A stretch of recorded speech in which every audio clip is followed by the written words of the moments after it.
რაოდენობა 74%-ზე ავიდა.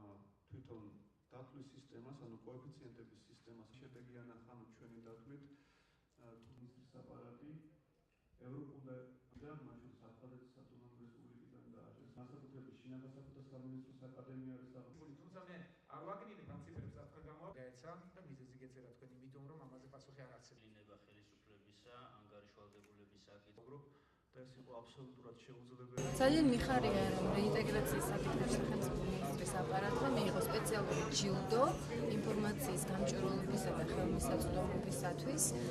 ზოგადად დღევანდელ პრეზენტაციაზე გამოიკვეთა ის რომ არსებული ჩვენი ხელისუფლების პირობებში საგრძნობლად გაიზარდა მაჩვენებელი, ფაქტობრივად შეუდარებლად გაიზარდა მაჩვენებელი თუ რამდენად უფრო გამჭვირვალ გახდა საჯარო უწყებები ზოგადად სამოქალაქო საზოგადოებისთვის და საზოგადოებისთვის ამომრჩევლობისთვის ინფორმაციის ხელმისაწვდომობის თვალსაზრისით ძალიან კარგი და ჯანსაღი ტენდენცია, იმიტომ რომ ნამდვილად მიმაჩნია რომ ეს ან ინფორმაციის ხელმისაწვდომობა, საჯარო ინფორმაციის გამჭვირვალობა არის ერთ-ერთი მართლაც მნიშვნელოვანი ნიშანი იმისა, სწორად მიდის თუ არა პროცესები.